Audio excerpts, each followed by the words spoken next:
नमस्कार मंडळी, दिवाळी स्पेशल आज आपण 1 किलो प्रमाणामध्ये खमंग खुसखुशीत अशी चकलीची भाजणी बनवणार आहोत आणि त्या भाजणीपासूनच आपण कमी तेल पिणाऱ्या खुसखुशीत अशा चकल्या बनवणार आहोत। त्याचबरोबर मी तुम्हाला चकली मऊ पडू नये, कडक होऊ नये, तसेच तेलात सोडताच विरघळू नये यासाठी खास अशा टिप्स देणार आहे। त्यासाठी आपला व्हिडिओ जराही स्किप न करता आपला व्हिडिओ पूर्ण शेवटपर्यंत बघा आणि अजूनपर्यंत आपल्या चॅनलला सबस्क्राईब केलं नसेल तर आपल्या चॅनलला सबस्क्राईबसुद्धा करा। इथे तुम्ही पाहू शकता आपण बनवलेल्या चकल्या मस्त अशा खुसखुशीत झालेल्या आहेत आणि अजिबात तेलकट झालेल्या नाही आहेत। चला तर आपण लगेचच चकलीची भाजणी बनवायला घेऊया।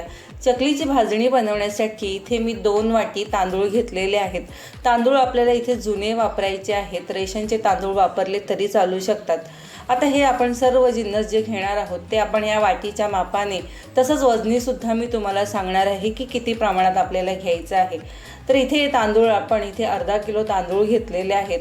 हे तांदूळ आपण स्वच्छ धुवून 2 दिवस उन्हामध्ये वाळवून चांगले कडकडीत असे वाळवले आहेत आणि आता हे तांदूळ आपल्याला भाजायचे आहेत। गॅसची फ्लेम इथे आपल्याला स्लोच ठेवायची आहे आणि स्लो फ्लेमवर आपल्याला हे सर्व जे भाजणीचे जिन्नस आहेत ते सर्व जिन्नस आपल्याला स्लो फ्लेमवरच भाजायचे आहेत, म्हणजे खमंग आणि खुसखुशीत अशी आपली चकलीची भाजणी तयार होते। तर एक साधारण 10 मिनिटं मला हे तांदूळ भाजायला लागलेले आहेत। इथे पाहू शकता मस्त असे तांदूळ आपले भाजले गेलेले आहेत।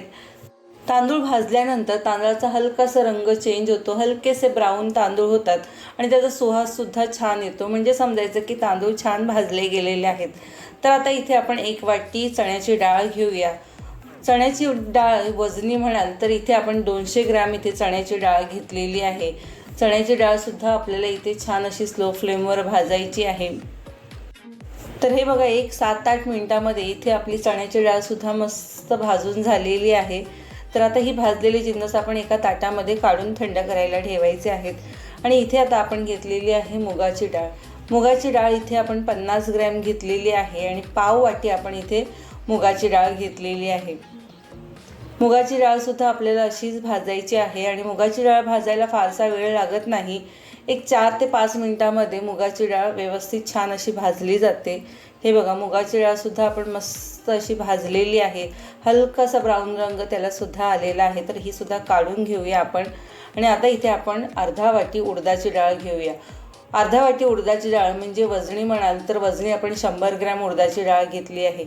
उडदाची डाळ भाजण्यापूर्वी आपल्याला काय करायचं आहे, ओलसर असा सुती कपडा घ्यायचा आहे, त्यावर ही उडदाची डाळ चांगली पुसून घ्यायची आहे, म्हणजे उडदाच्या डाळीला जी पावडर लागलेली असते ती पावडर निघून जाते आणि पूर्ण उडदाची डाळ छान अशी साफ होते आणि त्यानंतर आपल्याला ही डाळ अशी भाजायची आहे।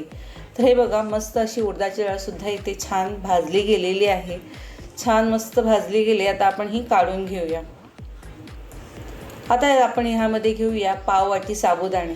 पाव वाटी साबुदाणे वजनी 50 ग्रॅम एवढे होतात आणि हे सुद्धा आपल्याला छान असे भाजायचे आहेत। साबुदाणे भाजल्यानंतर हलकेसे त्याचा रंगसुद्धा पांढरा असा होतो आणि फुलले जातात साबुदाणे छान। इथे तुम्ही पाहू शकता छान असे हलकेसे तडतडले जातात आणि मस्त फुलले जातात साबुदाणे। असे आपल्याला साबुदाणे छान सगळे मस्त फुलवून घ्यायचे आहेत। हे बघा मस्त साबुदाणे सुद्धा इथे भाजले गेलेले आहेत। तर असे आपण भाजून ते सुद्धा आता एका साईडला काढून घेऊया। आता इथे आपल्याला अर्धा वाटी पोहे घ्यायचे आहेत। वजनी पोहे 50 ग्रॅम एवढे आहेत आणि हे पोहेसुद्धा आपल्याला छान भाजायचे आहेत। पोहे भाजताना सतत आपल्याला इथे हलवायचं आहे, पोहे लगेच भाजले जातात, फार वेळ लागत नाही पोहे भाजायला सुद्धा। तर हे बघा 3 ते 4 मिनिटामध्येच पोहेसुद्धा मस्त असे भाजले गेलेले आहेत आणि ते सुद्धा आता आपण काढून घेऊया। आता आपल्याला इथे धणे भाजायचे आहेत। धणे आपण पाव कप एवढे घेतलेले आहेत। वजनी 20 ग्रॅम आपण इथे धणे घेतलेले आहेत आणि पोह्याच्या चमच्याने मोजलेत तर इथे 5 ते 6 चमचे आपण इथे धणे घेतलेले आहेत। धणेसुद्धा भाजायला फारसा वेळ लागत नाही, धणे लगेच भाजले जातात आणि हे पहा मस्त असे धणे इथे भाजून झालेले आहेत, आपण काढून घेऊया। आणि त्याचबरोबर आता आपल्याला इथे भाजायचं आहे जिरं। जिरंसुद्धा इथे आपण 20 ग्रॅम एवढं जिरं घेतलेलं आहे आणि चमच्याच्या मापाने म्हणाल तर इथे आपण 5 चमचे एवढं जिरं घेतलेलं आहे। पोह्याचा चमचा आपला जो रेग्युलर असतो त्या चमच्याने मोजून इथे आपण हे जिरं घेतलेलं आहे आणि हे बघा जिरंसुद्धा मस्त असं भाजून झालेलं आहे, ते सुद्धा आता आपण काढून घेऊया। आणि इथे आपले मस्त सर्व असे जिन्नस भाजून झालेले आहेत. मस्त परफेक्ट आपली 1 किलो प्रमाणामध्ये इथे चकलीची भाजणी तयार झालेली आहे. आता ही भाजणी आपण मिक्सरमध्ये सुद्धा दळू शकतो, घरघंटी किंवा चक्कीमध्ये सुद्धा दळू शकतो. फक्त ही एकदम बारीक आपल्याला भाजणी दळून आणायची आहे. मिक्सरमध्ये दळली तर चाळणीने एकदम बारीक चाळणीने आपल्याला ती चाळून घ्यायची आहेत. अजिबात जाडसर ठेवायची नाही आहे. अशी मस्त पिठूळ अशी आपल्याला इथे भाजणी तयार करायची आहे. तर मी चक्कीवरती ही दळून बघा भाजणी आणलेली आहे. एकदम बारीक असं पीठ बघा, असं एकदम पिठूळ असं आपल्याला पीठ इथे दळून आणायचं आहे. आता ह्या भाजणीच्या पिठापासून आपण मस्त खमंग आणि खुसखुशीत अशी चकली बनवणार आहोत. तर चकली बनवताना ही खूप महत्त्वाची स्टेप आहे की आपल्याला हे जे भाजणीचं पीठ आहे ते एखाद्या वाटीने किंवा कपच्या मेजरने आपल्याला मोजून घ्यायचं आहे, म्हणजे परफेक्ट अशी आपल्याला उकळ घेता येते. तर ह्या कपच्या मेजरने मी इथे 5 कप एवढी भाजणी मोजून घेतलेली आहे. तर आता आपल्याला ह्या 5 कप भाजणीसाठी आपल्याला इथे 3 कप एवढं पाणी लागणार आहे. आपल्याला इथे कोरडी उकड काढायची आहे, म्हणून आपण इथे पाणी आपल्याला कमी घ्यायचं आहे. 3 कप आपण पाणी घेतलेलं आहे, बरोबर मोजून घ्यायचं आहे. आता ह्या पाण्यामध्ये आपल्याला तेल घालायचं आहे. आपण 5 कप एवढे पीठ घेतलेलं आहे, तर आपल्याला 5 चमचे जे रेग्युलर आपले पोह्याचे बारीक चमचे असतात त्याने आपल्याला 5 चमचे मोजून इथे तेल घालायचं आहे. थोडासा व्हिडिओ माझ्याकडून स्किप झाला आहे, पण मोजून 5 चमचे आपल्याला तेल घालायचं आहे. चिमूटभर हिंग घालायचं आहे आणि थोडीशी आपल्याला हळद घालायची आहे. फार जास्तही हळद घालायची नाही आहे, चकली काळपट होऊ शकते. आणि आता आपल्याला ह्यामध्ये घालायचे आहेत तीळ. एक 2 ते 3 चमचे मोठे आपल्याला ह्यामध्ये तीळ घालायचे आहेत. तीळ चकलीमध्ये दिसायला सुद्धा छान दिसतात आणि चवीला सुद्धा छान दिसतात. आणि आता आपल्याला इथे 1-1.5 चमचा ओवा घालायचा आहे आणि ओवा घालताना तो हातावर थोडासा असं चोळून घालायचा आहे, म्हणजे त्याचा फ्लेवरसुद्धा चकलीमध्ये खूप छान येतो. आणि आता आपल्याला ह्यामध्ये घालायचं आहे लाल तिखट. तर इथे मी आपल्या आवडीप्रमाणे चवीप्रमाणे आपल्याला इथे लाल तिखट घालायचं आहे. तर इथे मी 2 चमचे एवढं लाल तिखट घातलेलं आहे. त्याचबरोबर आपल्याला चवीनुसार ह्यामध्ये आता घालायचं आहे मीठ. तर 1-1.5 चमचा आपण ह्यामध्ये मीठ घालणार आहोत.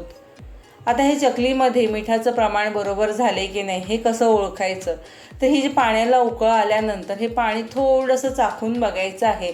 हे पाणी जर आपल्याला खारट लागलं थोडंसं तर समजायचं की आपल्या पिठामध्ये हे मिठाचं प्रमाण बरोबर परफेक्ट असं झालेलं आहे. तर हे बघा, या पाण्याला मस्त अशी उकळी आलेली आहे. तर अशी उकळी आल्यानंतर आपण गॅसची फ्लेम बंद करायची आहे आणि ही जी वाफ आहे वरती आलेली ती वाफ आपल्याला निघून जाऊ द्यायची आहे. 1-2 ते 3 मिनटं आपण थांबायचं आहे. लगेच पीठ इथे घालायची घाई करायची नाही आहे. थोडंसं हे शांत झालं पाहिजे. हे बघा, हे असं आहे, पाणी थोडं शांत झालेलं आहे पण अजूनही ते गरम आहे कडकडीत असं. तेव्हा आपल्याला ह्यामध्ये पीठ घालायचं आहे. पीठ घालताना सुद्धा सर्व बाजूला पाण्यामध्ये असं आपल्याला मिक्स करून व्यवस्थित असं हे घालायचं आहे.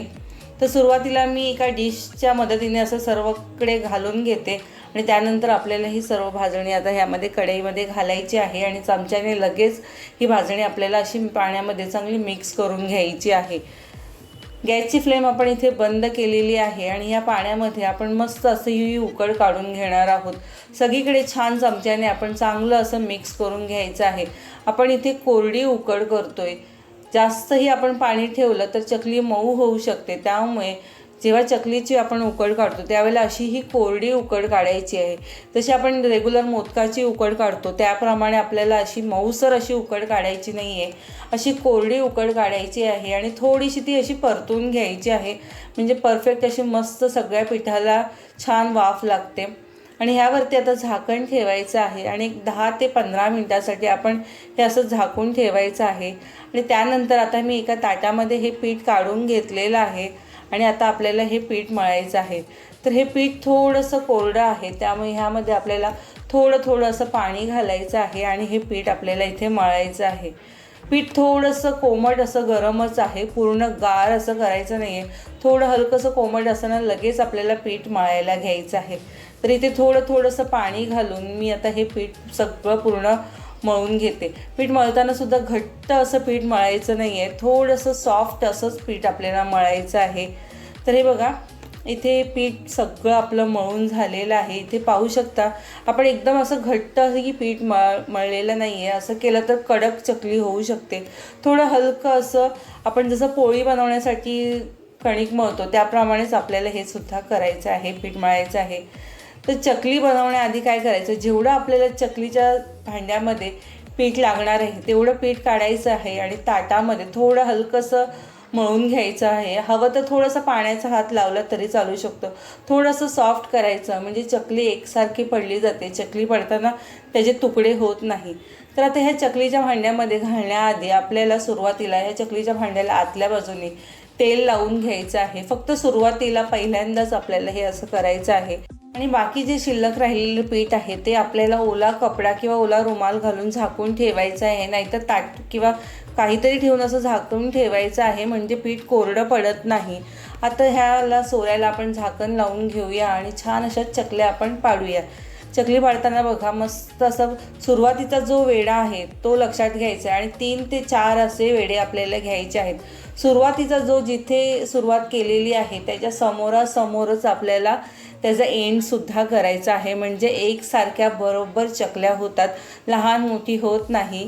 तर एकसारख्या चकल्या करायच्या। तर हे लक्षात ठेवायचं आहे की जिथे सुरुवात झाली आणि जिथे एंड झाले तिथे आपल्याला समोरासमोर आलं पाहिजे। अशा आपल्याला गोलाकार चकल्या इथे पाडून घ्यायच्या आहेत आणि चकली पाडताना अशी घट्ट अशी जवळ अशी चकली पाडायची आहे। थोडी मोकळी जागा ठेवलीत आणि चकली पाडलीत तर त्या वेड्या वाकड्या चकल्या तळताना होतात, म्हणून अशी घट्ट जवळ असं करून आपल्याला इथे अशा चकल्या पाडून घ्यायच्या आहेत। आणि इथे तुम्ही पाहू शकता मस्त चकली पडते, अजिबात ते तुकडे होत नाही आहेत। बाकी सांगितलेल्या सगळ्या टिप्स लक्षात ठेवायचं आहे आणि हे कणिक मळून आपल्याला मस्त अशा चकल्या पाडायच्या आहेत।